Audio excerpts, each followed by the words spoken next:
There is blind justice, and then there is trading justice, so that you can finally afford to get that laser eye surgery. Not only will people find you more attractive once you ditch those old glasses, you'll be able to see your charts better.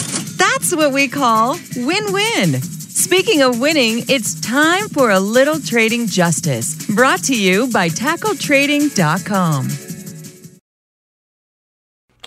Welcome to the Trading Justice Podcast. Matt Justice here, along with my co-host Tim Justice. Tim, how are you doing today?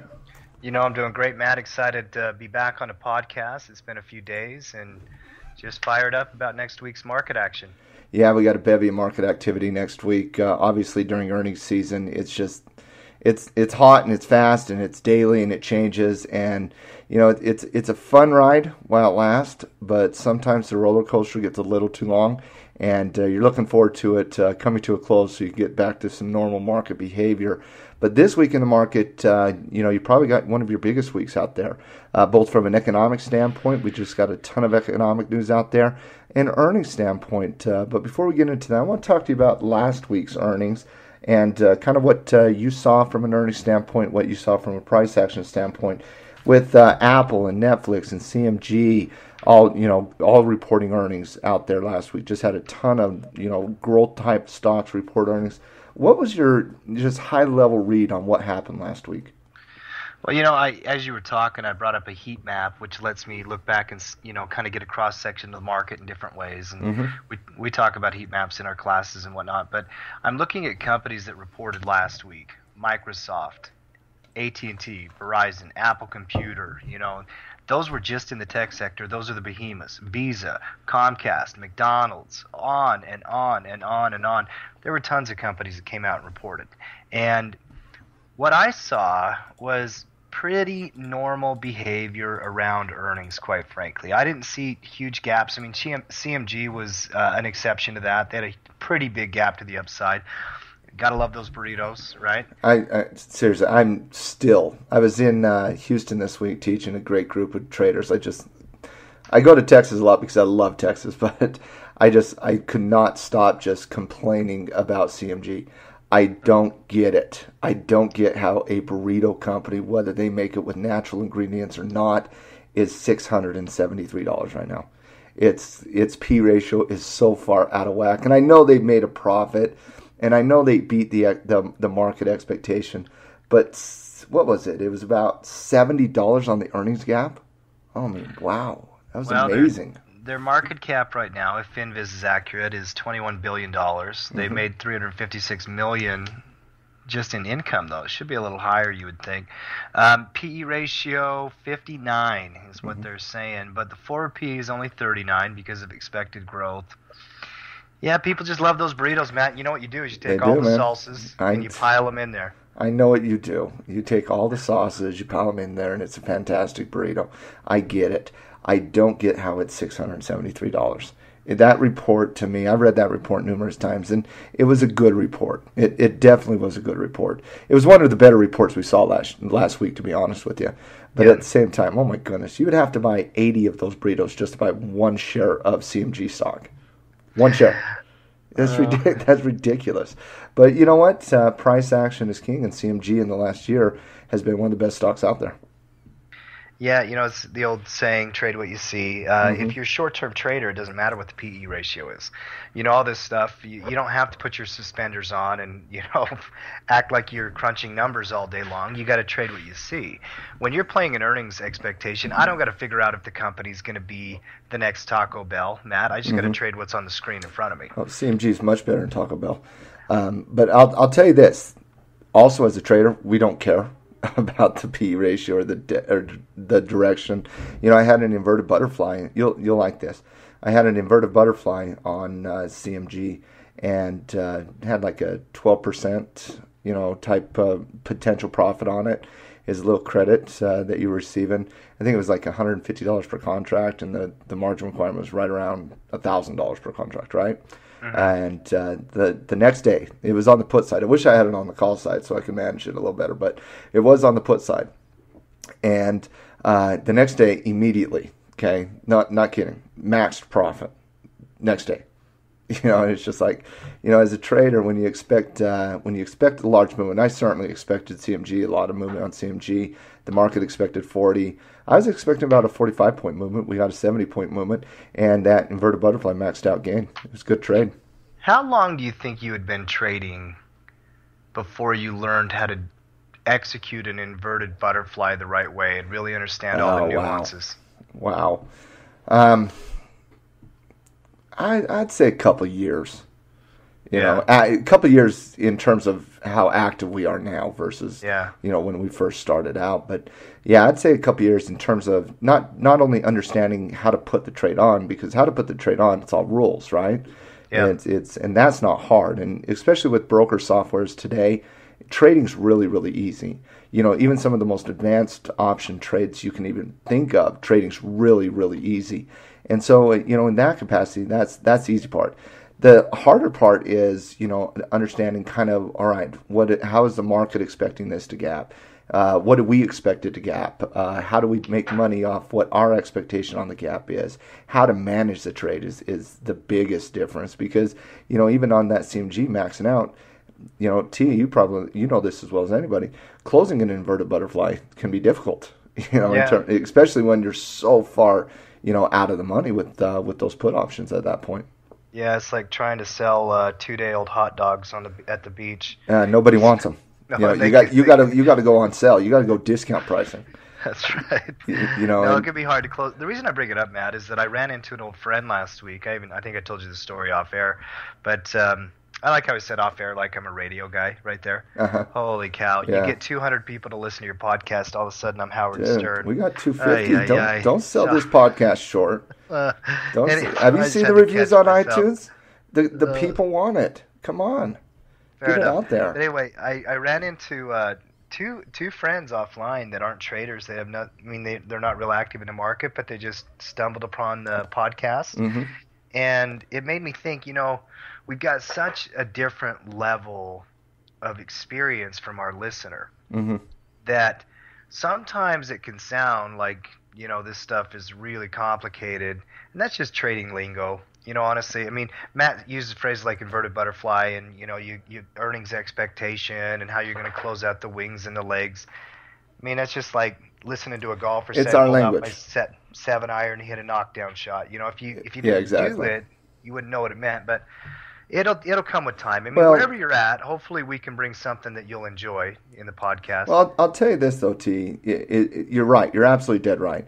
And if you look at and for the people listening to the podcast here, think about your own language in your own profession. If you're an engineer, a programmer, a doctor, a dentist, a lawyer, a construction worker, whatever it is, nurse, every profession out there has their own language, how they speak and how they talk. And as I travel and teach new traders how to trade, how to successfully trade, the hardest thing, the absolute hardest thing, is understanding the lingo. And the people have a tendency to say, oh, I'm never going to get it. I'm never going to get it. And it's just like, come on, guys, give yourself a couple weeks and you'll start understanding the language. You embed yourself into it, you learn it. It's a language. And I always say, I always give an example. And I say, why do lawyers talk Latin?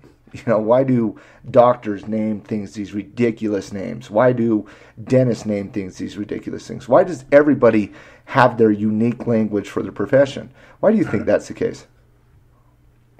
Well, probably tradition has a lot to do with it, and you're connecting into their matrix. When you become a lawyer, like I have a friend who's actually taking the bar exam in New York, even though he studied at the U just like you did, Matt. He's out there this weekend. He's going to take the bar exam. When you become a lawyer, you don't get to reinvent the rules of the game. Mm-hmm. You have to be a part of their fraternity. True, I agree with that. But even as a part of their fraternity, when you create new things, you still name them to the same capacity that the old ones did. Interesting. Yeah. And so when I look at it, I think it's actually much more simple than that. I think people just want to feel special about themselves, so they make themselves unique. Really. I think traders do it. I think doctors do it. Why do doctors not name the lower whatever the bone is in your arm? Why don't they just name it an arm bone? And then you have the upper arm bone. And that's very descriptive. We don't name things descriptive. We name things unique and creative because it makes us feel warm and fuzzy about ourselves. So that's the same thing with traders, guys. The language comes fast, I promise you. You know, they say psychiatry is the new opiate of the masses. It's because we all just are that little boy who wants approval from mom. So we just need to pump ourselves up and feel special. Is that what we're getting at here? Listen, go look yourself in the mirror and tell yourself all warm, beautiful, amazing things. You're a handsome man, Tim. Hey, I actually believe that I'm a handsome man. I do too. Go tell yourself you look like Brad Pitt. Just stare yourself in the mirror and say, listen, Angelina Jolie would love me. You know, first of all, I don't look like this guy, but I had a girl once tell me when I was in college, you look like Matthew McConaughey. And I'm like, yeah. Yeah, thank you. I don't know. Yeah. Right on, man. Yeah, thank you. Let's go surf. Yeah, well, I don't even know what to say to that. Anything I have to say is just going to sound rude and just. Oh, believe me, you couldn't say anything worse than what I thought. I'm like, yeah, right. Oh, come on now. Where are you trying to get with this one? All right, coming back to earnings. So CMG, outside of that, I want to get your take on Netflix and Apple and Microsoft and some of the other bellwethers out there that we saw. First of all, Apple. Let's talk Apple. Everybody loves trading Apple. Apple reported earnings, and Apple is all about iPads and iPhones. What was your initial read on Apple's earnings and kind of how the market responded to it?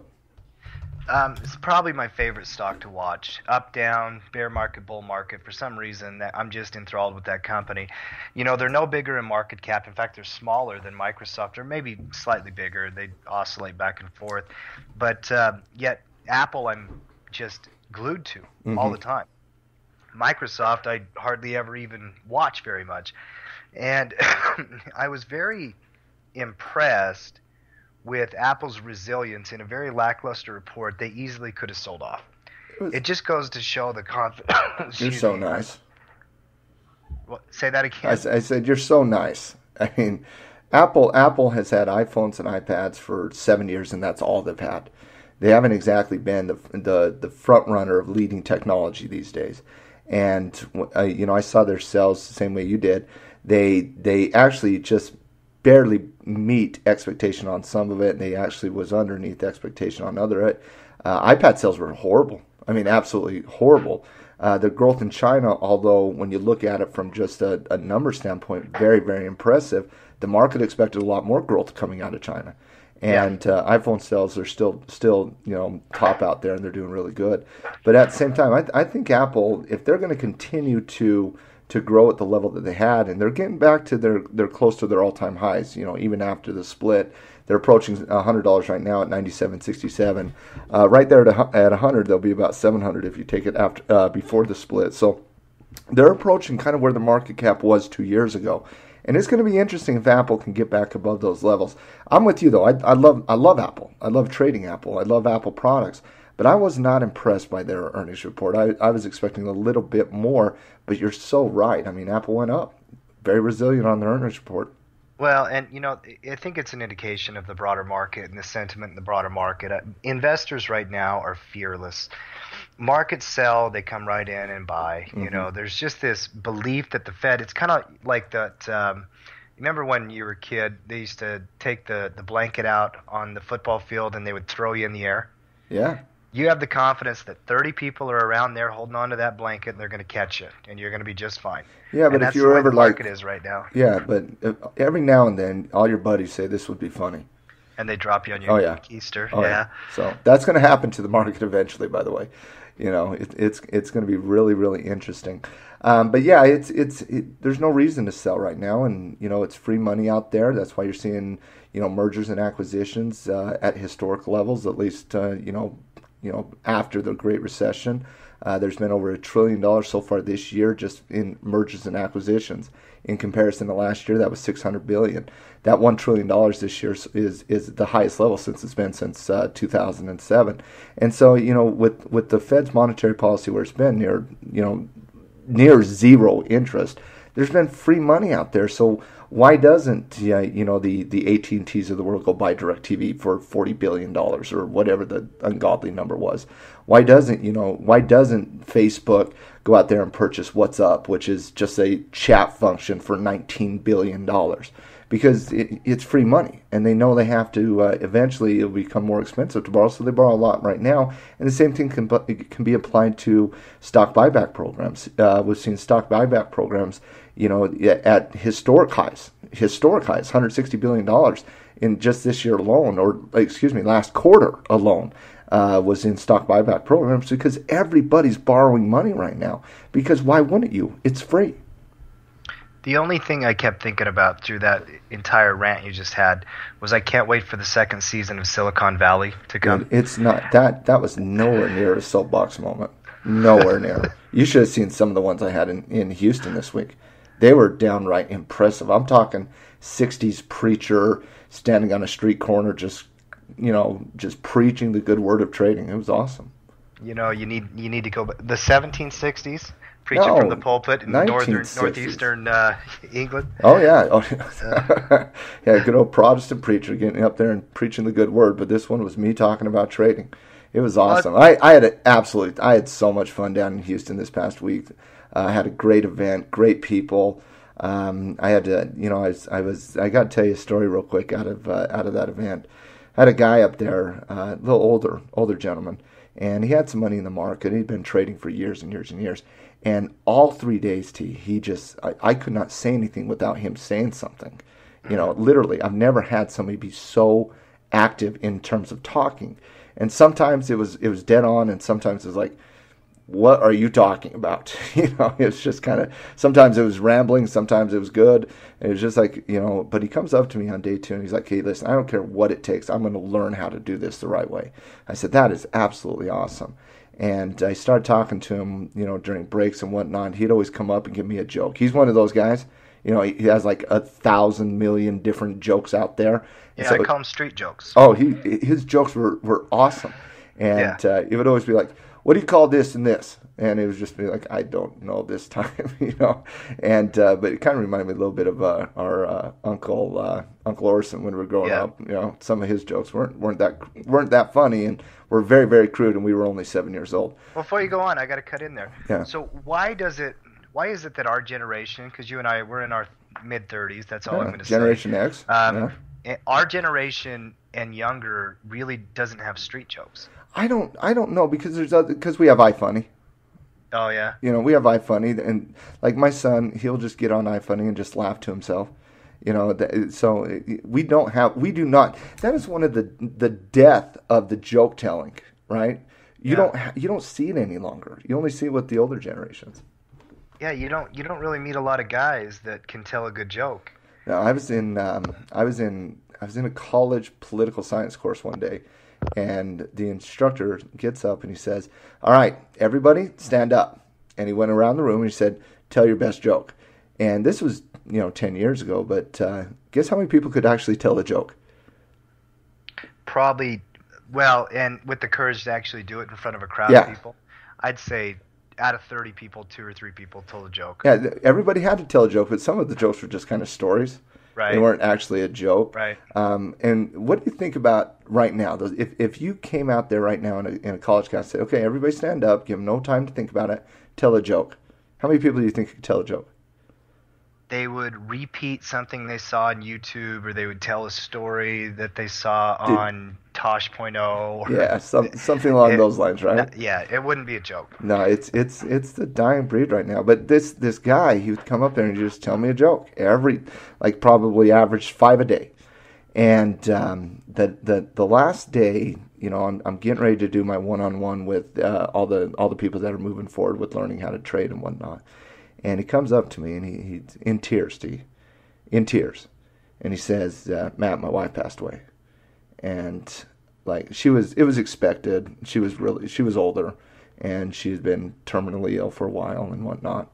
And I just started crying, and I said, whatever I can do for you, just let me know. And he's like, no, I understand. I got to take care of some things, obviously. Give me a couple weeks to get everything to good, but then we're going to start working together. And I said, Stephen, whatever you need from me, and that level of passion, that level of dedication, to go through such travesty and whatnot. And I didn't know how to handle it, to be perfectly honest with you. My heart just kind of sank, and you'll do anything you can to help people like that, You're listening to the Trading Justice podcast. Whoa. Did you really? Wait a second. I'm going to back up here. You just dropped on that. That is some dedication to the cause right there, buddy. Well, I'll tell you, I was thinking, what's the only way I can respond to this? Listen, you had the same response I did. Okay, try being in the fray at that moment, and it's like, okay, what do you say? What do you say? And even with me just telling you the story right now, you're like, hey, everybody, you're listening to Trading Justice out there. You went all radio on me. Yeah. I don't know if it was impressive or crude or funny. I don't know. But just to sum it up, this guy, I will do whatever I can to help this guy out. I just my heart went out to him. It was that's my story of the week. I don't have any more stories of the traveling week. Well, I mean, I would love to hear some other ones if you can think of any, but I'll tell you this, when it comes to situations like that, we talk about money, we talk about markets, we talk about all that stuff, but to put it in context, one of the reasons why we believe in teaching what we do is so that we can empower people. They can have more time to spend with their family and all that kind of stuff. Same thing that keeps pushing me every day. I don't want to get tied to a 60-hour work week for some corporation, Matt. No. I spent my weekend basically completely with my family this weekend, and it was amazing. Those are the kind of moments that I thoroughly enjoy. Now, how do markets tie into that mindset? I firmly see it, and I understand how it does. I can understand how somebody who has never been through that mindset change to embrace entrepreneurialism may not get it yet, but it's important because it is there. If you can learn to take your time back, and that will give you your freedom back, because then you can do what you want to with your time. There's so many different ways to make money out there. It's not just trading. I mean, it's starting businesses or making good investments or understanding economic pitfalls so that you avoid losses. All kinds of different things that you can do. Education is key. Well, and so here's this man. How old would you say? 70 years old? 70, 80? probably. 70. In the golden years of his life, still trying to learn.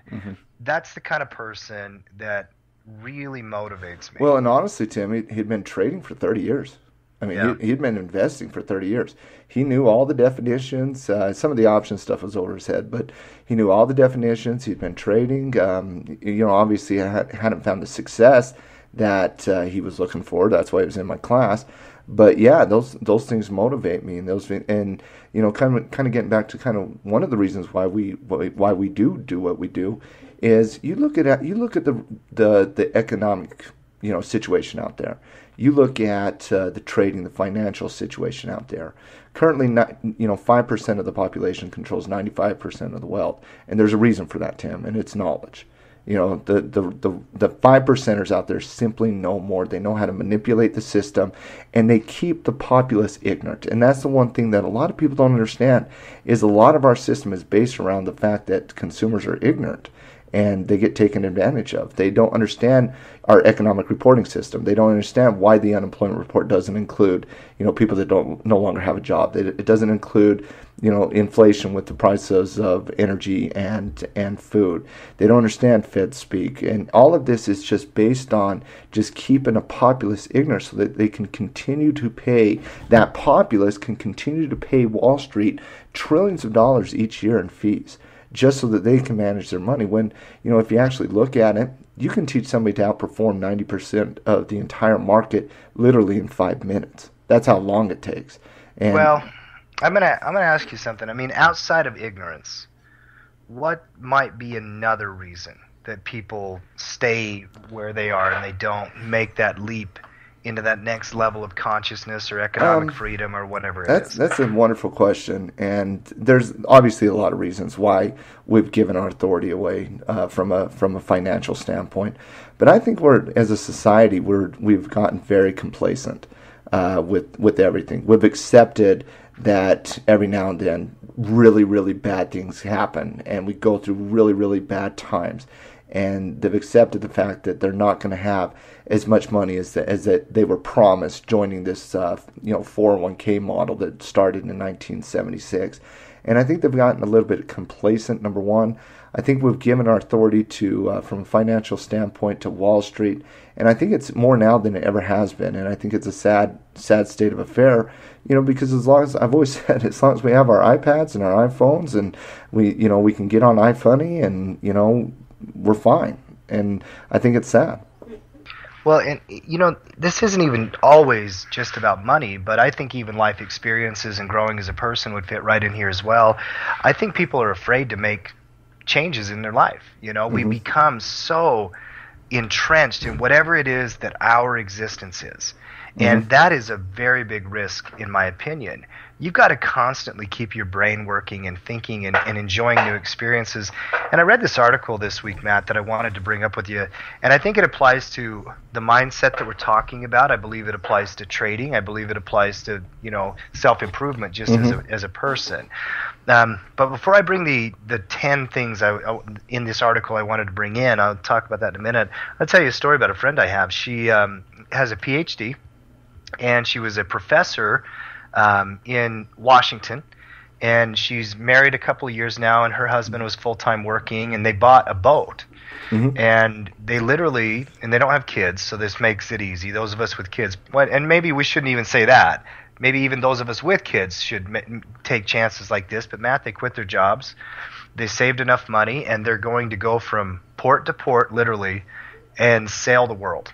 This is you read about this stuff in magazines and books. This is a person I went to college with, and I'm just. How big of a boat? It's big enough to sleep in, and they've got it mapped out to where they're not taking these long ocean voyages. They're kind of, from what I understand, they've got it planned out. It's big enough to sail. You got to go across some ocean.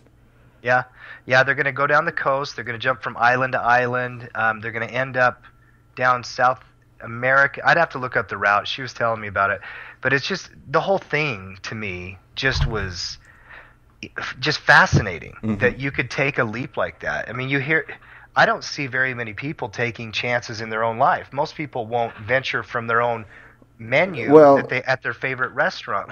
They always go back to safety. They always go back to safety. And when it comes to a consumer's safety is always cash in the couch, hiding because the sun might get you. And because of that consumer mindset, they're the most predictable market participant out there, and hence the number one reason why they lose money in the markets. The number one reason why the last 7 years their 401ks are back to even is because they literally don't know about market cycles, and they just, it's the same consumer that, in the bull market thinks it's never going to end, and so they go out and they refinance their house, go buy their boat. And in that same consumer, when the markets start going down, they just go duck their head in the sand, and they start hoarding things, and they have to break that mindset. If you want to get to the point where you're like your friend and you go buy it better be a big boat. You go buy a boat and you're just going to sail from harbor to harbor and go enjoy life. You have to be willing to accept the fact that you need to first get your money working for yourself, and number two, you got to get out there and just reach beyond what you feel your limits are. Yeah. Well, and I would never buy a boat because I'm not a boat guy. I'm not a boat guy. Yeah. But the whole, I don't know. I don't even know what the type right of guy is. are you? I'm probably a backpack through Europe guy. Okay. Because I'm not a boat guy. I'm not a car guy. I'm not a flying guy. I could see myself backpacking everything I own in a backpack, just enough currency to get me from place to place, and spending 3 months just walking through Europe and meeting people. Yeah, that sounds camping. Horrific to me. I know. Yeah. See, but we all have that thing that we are willing to do, and even there, even to bring this back to economics, even taking the chance if you're self-employed to bring on that first employee. Or even better yet, Tim, not just that first employee, but bringing on a manager. Yeah. Bringing on somebody that can run your business on a daily basis. Just taking that leap of faith that there is other people out there that are talented, efficient, effective, and can run your business. And you know what can happen? If you allow somebody, because that self-employed business owner The reason they do never become as successful as they desire or whatnot is because they have to do everything themselves. If you can bring somebody on, hire competent people, and if they're not competent, fire them. But if they are competent, they can run your business. Guess what you have time to do? Go create another business. Yeah. And then get that going over and over and over again. And that's what business people do, T. They get out there and they create, and because they've created it the first time, they have the confidence to know it works, and they have the confidence to know, and they have the desire to go out there and do it again. Successful people just try to create more success. And here's the premise of, what I wanted to bring up with you today is that I believe this mindset starts from your everyday interactions. Mm-hmm. I don't necessarily think you just turn it on for the big decisions. Nope. I think you have to foster an environment for you to be able to approach these situations and have the right attitude and the right response to the problems and challenges that you face in life. Mm-hmm. And I read an article recently by an author named Gabrielle Bernstein. And it was one of those things that just kind of caught my eye that you see online all the time. These were the top 10 things to find your inner Zen. Okay. Which, by the way, spoiler alert, looking yourself in the mirror and telling you that you love yourself is one of them. Is it really? So we were making fun of it earlier. Is it really? It's absolutely on the list. That's awesome. I tell every one of my students that. I said, until you guys can get this, until you can have the confidence to know this stuff works, to know what an inverted butterfly does on earnings, go look yourself in the mirror and tell yourself you're the sexiest person alive.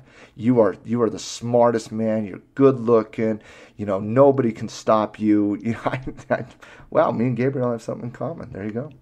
Well, I'll tell you, when I was reading this, the reason why I wanted to bring it to the podcast is because it reminded me of my trading mindset so much. It has nothing to do with trading, but you tell me if it connects.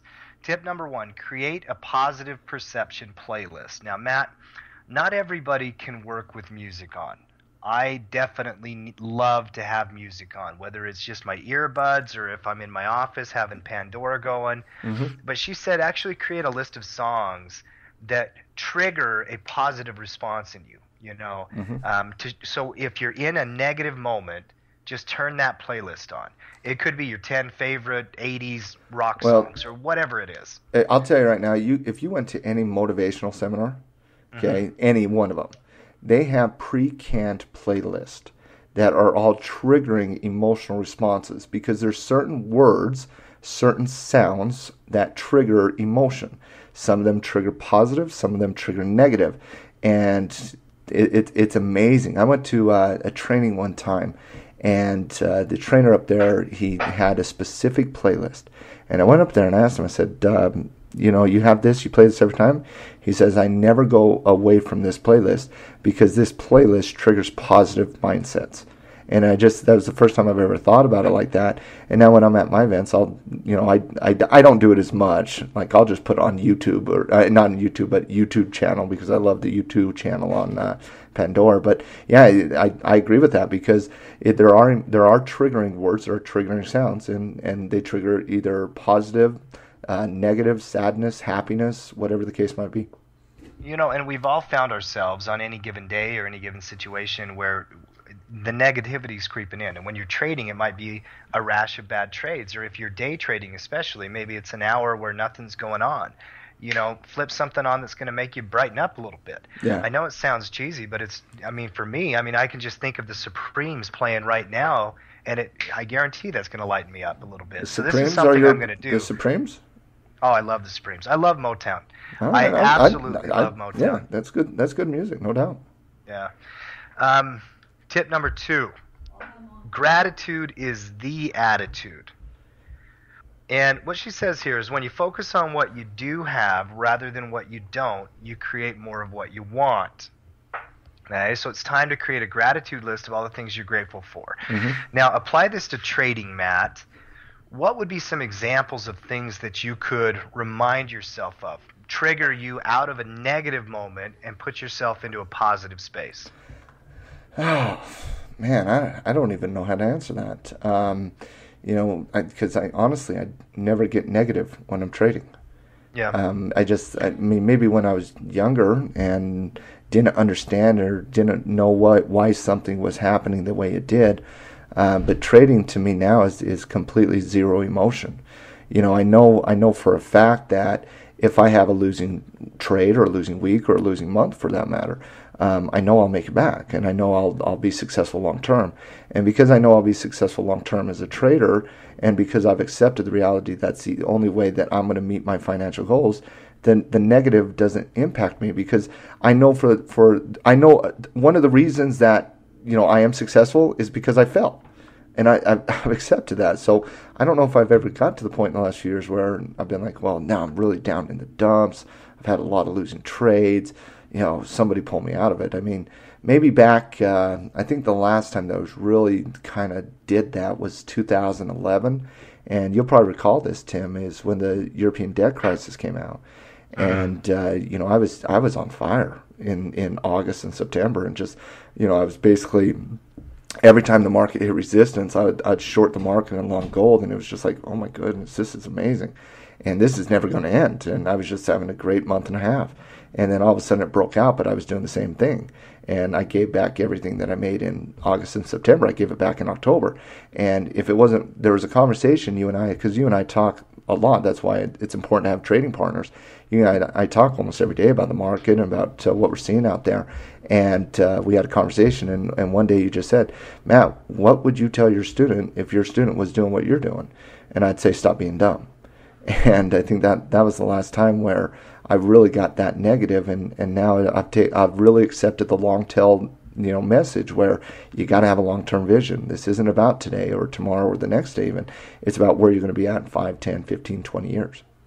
I wish that my Samsung Galaxy, you know, actually what is the little audio thing on there that you can translate into a note? I don't know.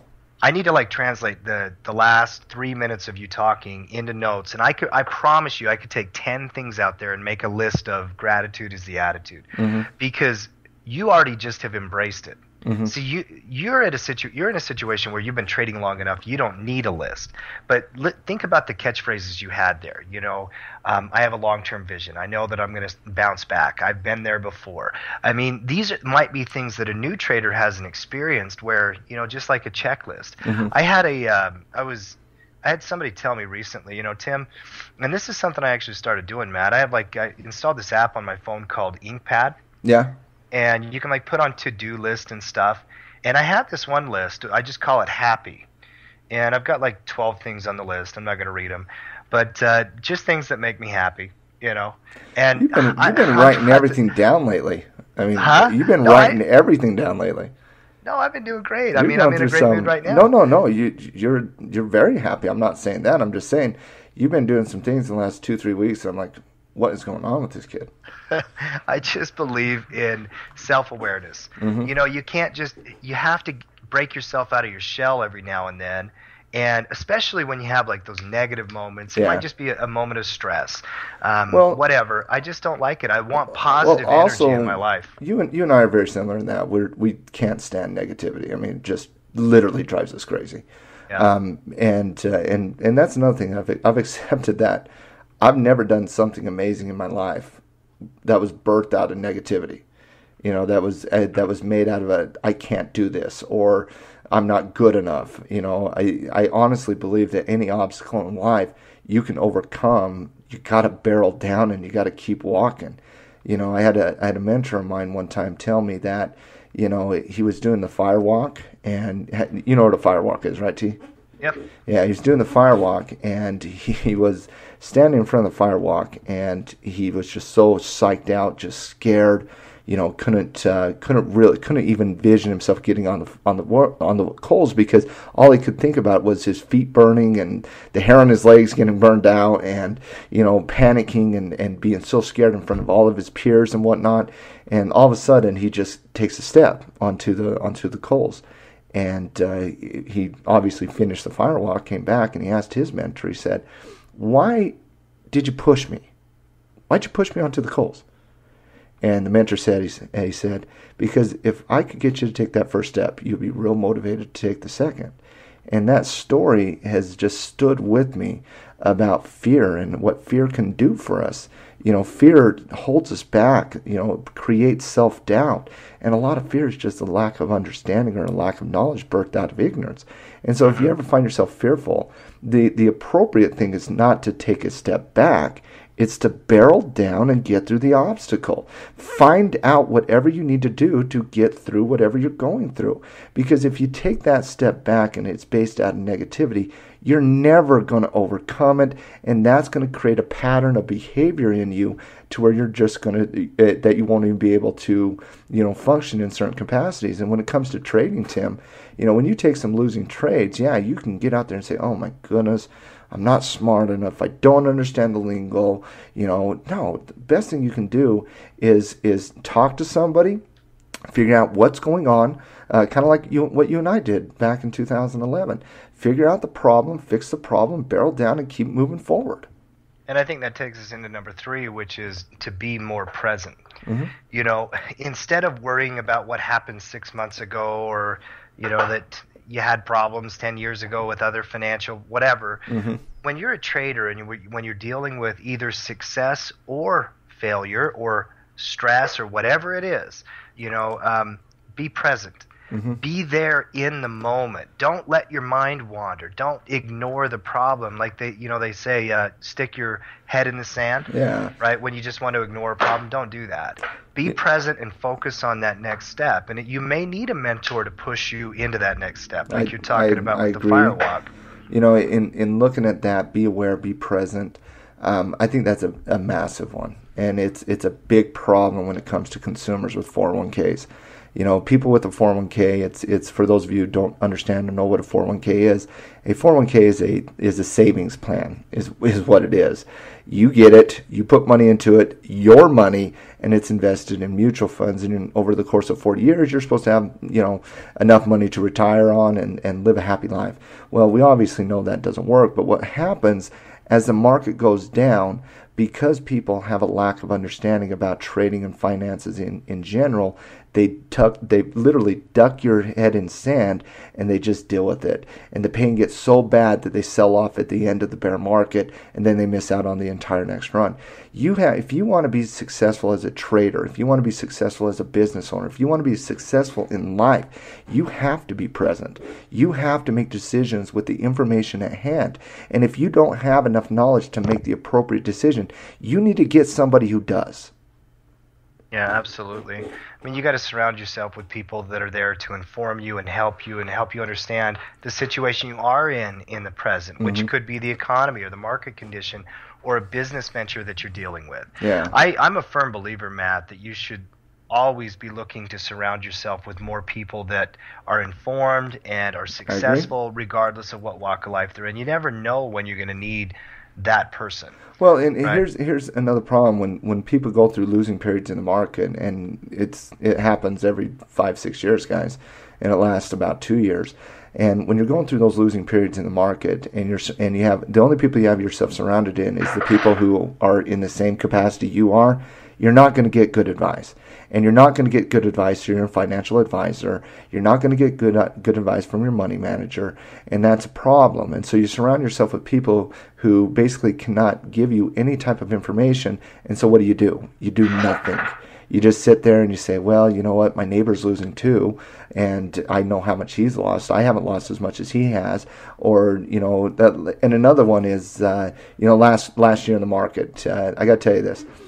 Every time I teach people about 401ks, IRAs, individual accounts, and ETFs, mutual funds, okay, I always ask people what they did in the market with their mutual fund last year. And the average is, like, for example, 2013, the average is 8 to 18, some 20, 22% returns last year, some in the 10, 12% ranges. And I always ask them, is that a good return? And they say, oh, yeah, that's a great return. Awesome. And even the people that did only 3-4%, you know what they say? Well, at least I didn't lose. And I say, well, let me give you a little bit of perspective. Okay, the market last year went up 30%. The S&P 500 30, the Nasdaq 38, The Dow Jones 26, the Russell 2000 37%. So when the marketplace goes up 38, 37, 30, and 26% respectively, and you went up 10, that's not good. And they don't even have the ability to understand that what a good percent is, and you have to measure yourself against the market. And then I show them kind of how easy it is to perform with the market. And the thing that they don't understand is, I mean, even Warren Buffett said this in December of last year. He said, you know what, if you wanted to outperform 90% of the market, take your money, put it in the SPDRs. The SPDRs, SPY, it tracks the S&P 500. So if you did that, you would have went up 30%, not 10% in your mutual fund.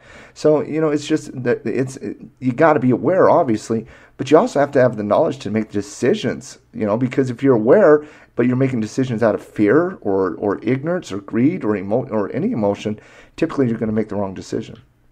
Yeah. It's always good to quote Warren Buffett, isn't it? You know what? I'll tell you this, and this is just my take on Buffett. I have the utmost respect for Warren Buffett. I think he's one of the greatest investors, traders of not only the last 50, 60 years of all time. He's the third richest man in the world, and it's all based out around investing. He started investing at the age of 11, and and one of the things I love about Buffett is he still lives in the same home in Omaha that he grew up in. I mean, this is he's an amazing, amazing individual. But in the last 5 to 7 years, I've seen Buffett tie himself to the financials and the traditional financial system much more than I've ever seen. And when I look at Warren Buffett, it's almost to the point where it's cheating. And what I mean by that is Buffett gets paid just to put his money in banks, okay, unlike consumers do. And so like Bank of America, when Bank of America was tanking a couple of years ago, they came out, they gave Buffett like a 10% dividend just to hold the stock. They gave him millions of options on the stock just to buy the stock. And why do they do that? They do it so consumers will see it and start buying Bank of America, and Bank of America will go up in valuation. I did the same thing with Goldman Sachs. And in 2000, when we saw the crash of 2008, you started seeing him talk a lot like Ben Bernanke. And, you know, so I don't want to say everything is rosy about Buffett, because I do not agree with everything Buffett has done over the last, 5 to 7 years. But he is one of the greatest traders of all time. I just want to play him in ping pong. I bet he'd beat you. I don't know, man. I saw him playing you. ping pong on CNBC a couple years ago. He looked like he was competent. Yeah, I bet you'd beat you. Yeah. I saw a picture going around social media the other day. Buffett and Sir Paul McCartney were sharing an ice cream cone there in Omaha, Nebraska. That's hilarious. Yeah, some kid was like photobombing it. It was pretty funny, actually. That's funny. All right, back to your Zen, buddy.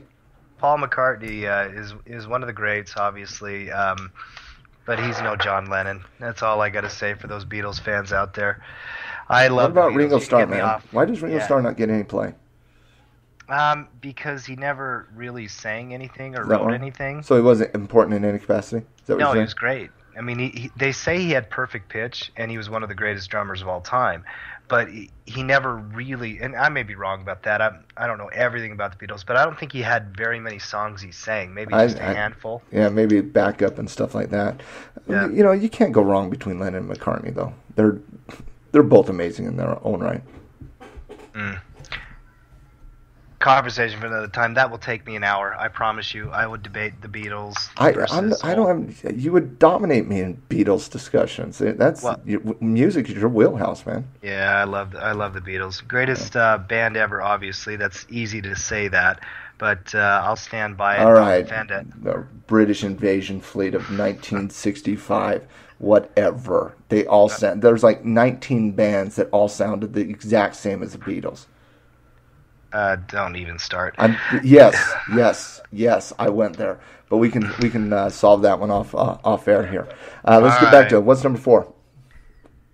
Now, number 4 is kind of cheesy. Now, out of the 10, I would say there's about 4 that directly applied to me in trading. So we can either go over those 4, or else I can just read out the other ones too. What do you want me to do? Now I'm curious. What's 4? 4 says peace begins with you. Oh Lord, go to 5. Yeah, but maybe somebody else out there might Sounds register with that. Peace What she's begins with you. That sounds like the other three. It just, of course, inner soul, inner perspective, self-awareness, all of that. Peace. Go to 5. Well, what she is actually describing is a technique where you take your hand and it's trying to get your mind off of something else, and you touch each of your fingers one at a time while you say peace begins with you. Now, it could be 4 other words, like I could think of 4-letter words. I am long NASDAQ, like whatever. It could be 4 words, whatever 4 words you want, but it's just the kinetic thing of actually registering that you're taking it out of your consciousness and your brain and you're making it kinetic with your hand. I think that's what she's describing, but I have to wrap my head around that. But that wasn't one of my top. This makes me sick. Move on. Nothing to see here. Well, now hold on. Now we got to go back to number 3. It says be more present, Matt. Maybe there's something for you to learn here you're not being open-minded No, to. I am being open-minded. All I'm saying is it sounds like number 3. It's like she. Now I'm getting a little critical here because it sounds like Gabrielle wants a top 10 list, and she couldn't figure out 10 items, so she changed the wording on a couple of them to make a top 10 list because the top 10 list is much better marketed than a top 8 list. Let's see number 5. All right. Set yourself up to win by starting your day off right. All right, I'm good with that. I like that one. She talks about the importance of, meditating, eating right, having a routine, coffee, all of that kind of stuff. Positive, confident attitude. Coffee, routine. Whatever the routine is, Okay. Yeah. Okay. Let's talk routine in the market. Let's take this to market because I agree with that. I think when you look at all the different demographics out there, a couple demographics really stand out when it comes to successful people in the markets. Number 1, the military mindset.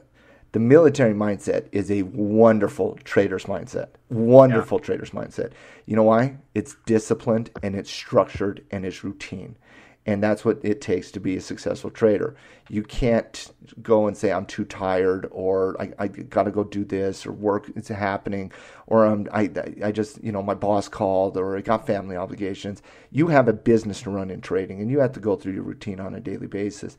You got to check the markets on a daily basis. You got to manage your portfolio on a daily basis. You got to look at the economic reports out there on a daily basis. You got to read some market highlights and check the news on a daily basis, and you got to give yourself an opportunity to go out there and make some trades on a daily basis. And I'm not saying that you have to, spend 8 hours. That's not what I'm saying. I'm saying you have to spend at least, give yourself an opportunity to run your business on a daily basis. And sometimes that takes 5 minutes, honestly. Yeah. Sometimes you're allocated in the market. There's nothing happening in the market. There's nothing to see here, so you go just live life. Other days in the market, like let's take, for example, on Wednesday this week. Wednesday this week, we have the Federal Central Bank, the FOMC monetary statement that's coming out at 2 p.m. Eastern Standard Time. And we also have the advanced GDP number, the gross domestic product number, that is coming out, I believe, at 8:30 a.m. Eastern Standard Time. But the one that comes out, the GDP number, will impact the futures market, the Forex market, because it comes out an hour before the market opens. But it will drive market behavior. You also have at 8:15 a.m. that time the ADP non-farm employment change. And then at 2 o'clock with the FOMC, that's going to drive the market, guys. If you're going to be a successful investor, successful trader, day trader, swing trader, position trader, you have to be attentive on Wednesday. You have to. And it's going to take me a lot more time on Wednesday than it would, say, on Monday, where we only have pending home sales, or Tuesday, where it's going to be consumer confidence, or Thursday, where all we have is the unemployment claim. So, it's some days in the market, your routine is going to take a little bit more time. And one of the reasons it is for me is because I love trading news-based events. I love that news-based event trade in the Forex market where you put a buy order in above resistance and a sell order in below support so that you can catch the wave of the high-frequency traders, what they do with those reports. So, it's every trader's a little different, but some days are going to just take a little bit longer than other days, And I would say on average 30 minutes, on average. And you got to be structured and disciplined enough to give yourself 30 minutes to make some money. This list is driving you crazy, isn't it? Oh, I was good with it until 3. Excuse me, 4. I was good with that. I was like, yeah, this is awesome. Because you're that was anchoring back to reading the economic calendar this week and stuff. I know this list is driving you crazy. You know me. You know I like, the detail of actual trading more. But I also understand that you have to have that mindset and whatnot. The only thing that's the list is reminding me of is The Secret. It's a little bit of thinking it will happen. Wish upon a star, and you'll know who you are. Well, I'll tie this into something functional for everybody. I'm going to tie 3 and 5 together for you, Matt, and I want you to listen. Be present and set yourself up by starting the day right. Okay? Here's a tip. Turn your phone off while you're doing your daily routine.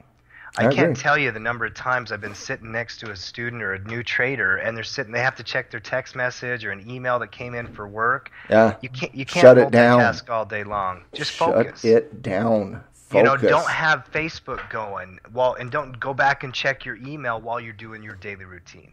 Work through the market, be done with it, and then move on with the rest of your day. Yeah, the updates from everybody on your Facebook that you don't care about, they can wait. You're going to hate 6. Oh, You're goodness. going to hate it. Take yourself on a date. Oh, my God. At least once a week, take yourself on a date. That way you're committing to me time. Take a long yoga class or prepare a nice meal. So or spend it. I could take this so many ways. Take yourself on a date. Is there a chance to have some, some...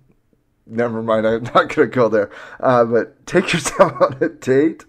Oh, Lord. I think we'll leave that one there. Number 7. I was going to say, you better quickly move on or I'm going deep and dark on that one. Word. The what word? The F word. Now, what do you think Gabrielle's F word is? I can tell you what my F word for her is right now.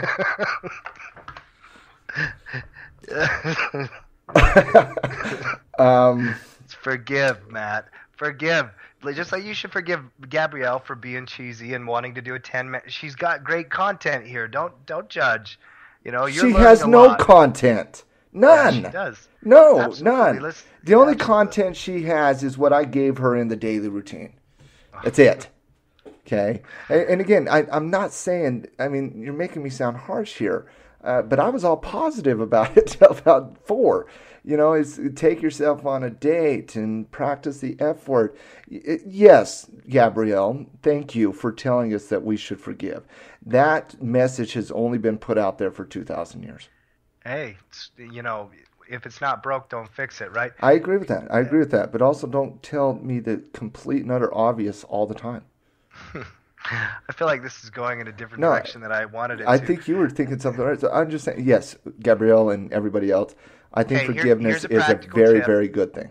Here's a practical tip that I think it would probably be good advice for 95% of people I know, is to eat mindfully. Okay, that's tip number 8. Eat mindfully. Okay. Now that includes, having a good breakfast in the morning. Okay, good. Because, mind and body are obviously connected. If you're not fed, you're eventually going to get grumpy and you're not going to make good decisions.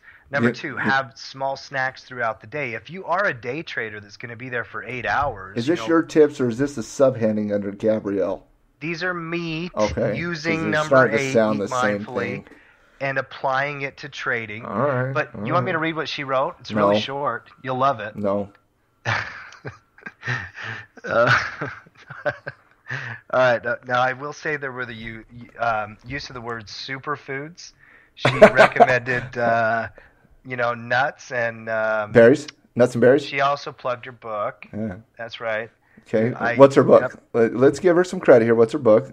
May Cause Miracles. May Cause Miracles. If the message of Gabrielle, and I do agree with some of it, check out, what is it called again? I've already forgot. May Cause Miracles. May Cause Miracles. I'm sure it's on Amazon. Okay, tip number 9. We got to get an Amazon banner on our website. Oh, yeah, absolutely. We got to click through the Amazon banner on tradingjustice.com. Boom. Now, I think this is important in life, not necessarily just trading. In fact, not trading really at all for tip 9. But I actually think every one of us can use this advice. At some time during the day, turn off your phone and shut down your computer. and whether you go spend that time outside or you go do something different. I mean, there's value in getting disconnected from your technology. I agree with this 100%. You can be more productive by turning it off sometimes. I've seen people that are constantly on the computer. Matt, go ahead. Well, when I first started trading, one of my hobbies was to play video games on the computer, Oh, yeah, I did that as well. So I would trade. What was the video game? World of Warcraft. Warcraft, yes. The Justice Trading Brothers were Warcraft players for a couple of years. What did you have? Yeah. Did you have a mage?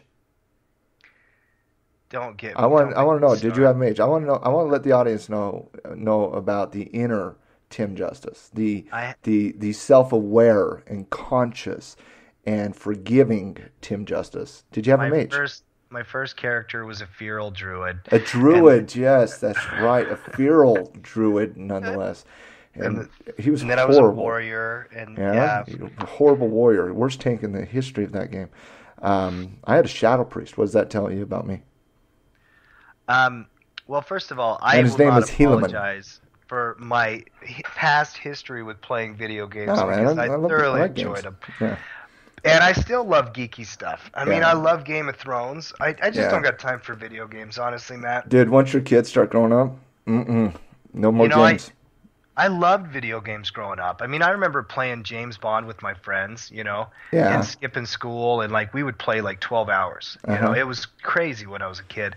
And then I got into Warcraft, and I enjoyed that for a while. I mean, I love online. Well, and we'd play with our friends, and we'd get on what was it called, TS or TeamSpeak or some Vitriol or Ventry. I can't remember. It's been so long ago.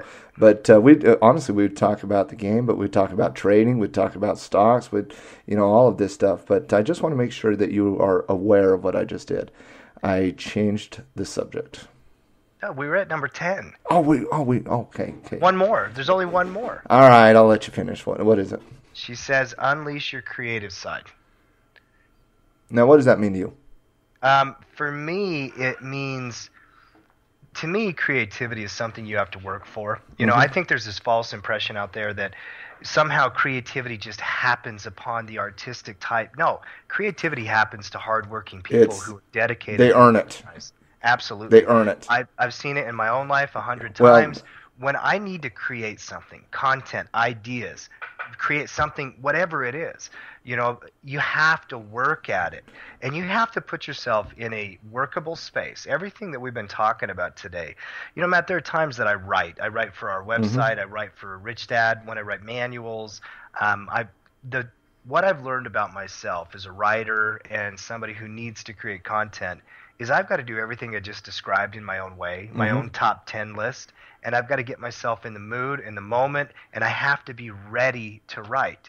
You can't just have creativity strike you on the head like an apple hitting Sir Isaac Newton.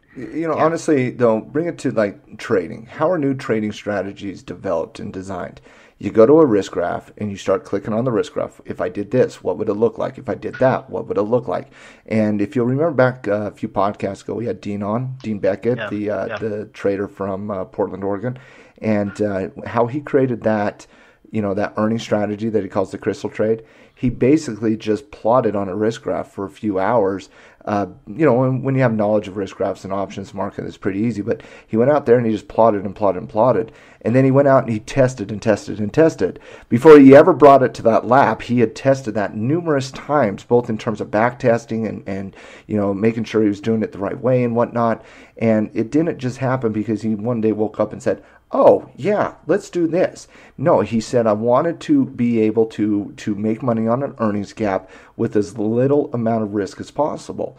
And he started plotting and creative. And it really, what he didn't say is it took him over 2 earnings seasons to really kind of, perfect that trade to the point where he was willing to bring it up in front of other people. And that to me is very, very creative. Unleashing the creativity of Dean Beckett. By the way, you don't want unabridged, unleashing of creativity from Dean. I think that'd be too much. I would love it. But, probably from the safety of my home when he's at his home. Oh, yes. Yes. No, I actually tell Dean all the time I want to go to Burning Man with him. But that'd be an amazing experience, Tim. I've never had a student come into a room and take over the room like he did. Never once. Typically students will come on and they'll be like, just brief, quick, dirty, out, right? And like Steve, your mentor student, Steve? Steve came on, and by the way, he had his baby. I heard, I saw that on Facebook. Send him a congratulations on that. We're going to have Steve on the podcast soon. Give him a couple weeks, I guess, kind of get through that. But he came, I was in Anaheim last week, and Steve came out there and gave some words of encouragement to the class. And Steve's story is amazing. I mean, just absolutely amazing. And seeing what he has done with his trading and seeing what he has evolved into. I can't wait for that podcast, Tim. I just literally can't wait for it. But he was quick. 5 minutes in, answered some questions, and then he went out and, we took a break and students asked him some more questions. But 5 minutes in front of the room, and Steve was like, very worried about, okay, I don't want to take up Matt's time because that's why you're here. You're here to listen to Matt and learn from Matt. Dean, when he came in my Portland event a year ago, he came at about 3 o'clock, and he didn't stop talking till 5. I couldn't even get him off the stage. Yeah. First time, only time that's ever happened. My manager comes up to me and he's like, yeah, that can't happen again. And I'm just like, I don't care. I loved it. I love Dean's passion. He's an amazing trader and he's an amazing person. Well, that's one of the great things about doing what we do, Matt, is we get to interact with successful people no doubt. At all stages of their trading. And that kind of goes back to what you were saying just a minute ago about surrounding yourself with people. Surround yourself with people who have been there and done that. Surround yourself with people that will inspire you and build you up and lift you up, and surround yourself with people who are better than you so that you can strive to become better. Mm-hmm. Well, and I think it's one of the reasons why, as somebody with experience, I am willing to put my time in, as long as I know they're working hard and they got the right attitude. And most people are appreciative. I've seen it over and over and over again. But I'm willing to put my time in with a new trader and help them if they're putting the work in. I do kind of, and I don't lose patience often, but I still do. But I do lose patience sometimes when somebody isn't putting any work in and then they want you to do it all for them. I don't really have time for that. You're a lot nicer than I am with that. I'll just say no. Yeah. Just because the moment you give in to that, they're just going to come. It's like a leech. They'll just suck more blood. You have to give people the opportunity to learn for themselves. Because the one thing that we both understand and know is that everybody can be a successful trader. Every single person. I think that was proven back in 1983 with the turtle traders, and that was before we had all these technologies, and that was before we had the same access to broker softwares, and that was before we had the same access to the news cycle, and that was before we could have online brokers and make trades the way we can. And I think that the turtle traders proved that out back in 1983, is that every single person, regardless of your demographic, regardless of your income level, regardless of whatever historical perspective you have, you can be a good trader if you first allow yourself an opportunity to learn. I think old Gabrielle here had some nice practical advice for. Yeah, I really liked the list. It was a. I think there are a few that made you probably want to lose your mind there for a minute. No, I think honestly, it's the same thing that just kind of drives me a little crazy with these top 10 lists. Is they really have a list of 4, but top 4 doesn't sound good. So they just expand it to top 10. And it's just like, blame David Letterman. David Letterman started this. He is to blame. I'm not upset with Gabrielle. I'm upset with David Letterman. I could never be mad at Dave. No, he's awesome. He's my man. He's awesome. Yeah. I've never skipped or switched over to Jay Leno unless Dave's on a commercial. Well, Jay Leno's not there any longer. Well, I don't watch Nate. I was going to say, that's been a while, bud. It's been a while. 10 years probably since I regularly watched late night, but It hasn't even been 10 years. It was like in February of this year he just stepped down. no, for me personally. Oh, gotcha. I don't really. Back in college, I used to watch it, and I used to watch when Conan would come on after. I enjoyed Conan was that, okay. Letterman, then to Now they got yeah. the two Jimmys. They got Jimmy Fallon and Jimmy. What's the other Jimmy's name? Kimmel. He's Kimmel. the best. Kimmel's awesome, man. Yeah, Love he's Jimmy the Kimmel. guy to watch. They're both good, and I think they reflect. You know, it's interesting to see kind of the generational perspective of the late shows, where you had your Johnny Carson, then you had your Jay Leno's, and your Lettermans of the world, and now you have your social media creative type Fallon and whatnot. So it's I don't watch it very much. Like I'll catch clips of it because I don't watch much TV. I typically will watch like Netflix or some show. You know how I like my series. So they're still pretty interesting, though. I got a story about Jimmy Fallon that you'll like, and this just shows the kind of character this guy has. And I've never been a huge drooling over Jimmy Fallon kind of guy, but I do like his parodies and his songs and his music. I mean, he has a fun show. But his first episode he had on the Tonight Show, Matt. Yeah. He had Joan Rivers on. Do you know who Joan Rivers is? Everybody knows who Joan Rivers is. Comedy legend. Yeah. You love her, hate her, whatever. She's a comedy legend. And, she used to play in The Village in New York City in the 1960s with Bill Cosby and, Carlin and all those guys. She has been in the business for like 50, 60 years, and she got banned from The Tonight Show from Johnny Carson. Johnny Carson got mad at her for some reason, and he said, "You're never coming back." And Jay Leno never let her come back either. He just kind of carried on that Carson tradition. And Fallon didn't even make a big deal of it. But the second he got the job, he knew Joan Rivers because he worked in New York, and she lives in New York. And obviously comedians travel the same circles. Yeah. He calls her and he says, "Hey, let's just put this to bed. Let's not make fanfare out of it. Just come and be my guest the first night."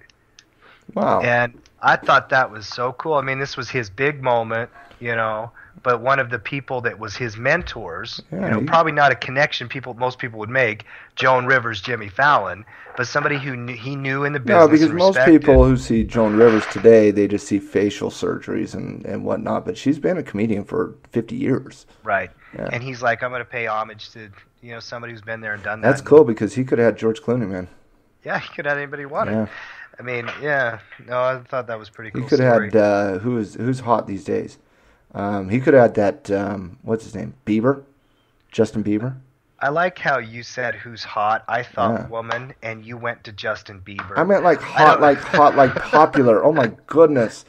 Oh my, wow. I'm trying to think. Scarlett Johansson's pretty hot. Yeah, she's a good looking Jolie's gal. Pretty hot. She's good looking.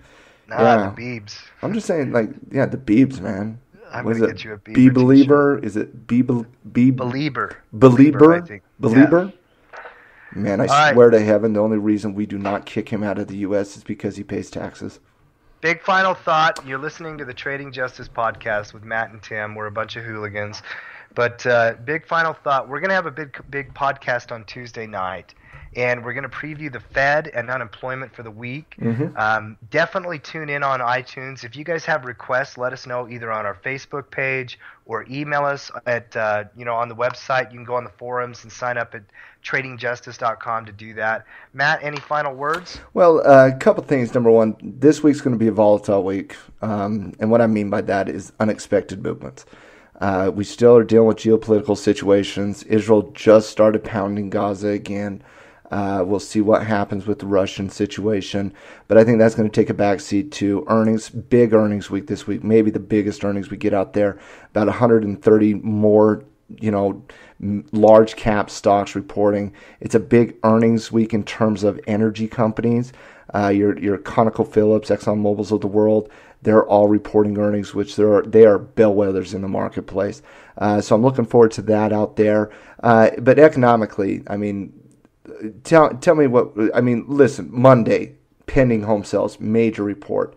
Tuesday, consumer confidence, major report. Wednesday, ADP non-farm payroll, advanced GDP, FOMC policy statement.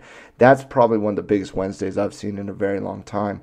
Thursday, the unemployment claims. Friday, non-farm payroll, unemployment rate, and a manufacturing PMI index. It is every day. And it is hot and heavy every day. Wednesday and Friday are probably going to be the two biggest ones. So lots of activity out there.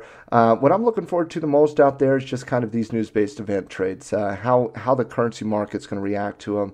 You know, honestly, T, we'll save a lot of this for the economic podcast we're doing on Tuesday. But if I'm looking at this, out of those three major reports, advanced GDP, FOMC policy statement, and the unemployment rate, I would actually put the unemployment rate on Friday as the one I'm looking forward to the most. It's the one that's tied the Fed's hands the most, and let's see kind of the detail of that report is, and it's supposed to come in at about 6.1%. I think in the FOMC we're going to see nothing to see here. I think we're going to see the same thing they've been telling us for since December. They're going to cut another $10 billion. The only thing I want to see is if they give us a hint of when they're going to start unwinding the $4.7 trillion they have on their balance sheet and when they're going to start raising interest rates. So, but I don't think they're going to give us a hint because they haven't gave us one yet. What are you taking us out on tonight? Oh, man, I was thinking Johnny Cash. Yeah. Johnny Cash? Sounds like a Johnny Cash kind of evening. Awesome. Well, for the Trading Justice podcast, like Tim said, check us out at tradingjustice.com. We got another website coming for you. Stay tuned for that. But also check us out on iTunes. Leave a review. Hit the like button, but only if you're willing to leave 5 stars. Until next time, Tim, say goodbye. Peace. You've been listening to the Trading Justice podcast. If you've enjoyed yourself and think that the conversations and topics we've covered are important, help spread the word. Give us your feedback. 5 stars on iTunes, like us on Facebook, and follow us on Twitter. The Trading Justice podcast is proudly sponsored by TackleTrading.com. Get off the sidelines and get in the game.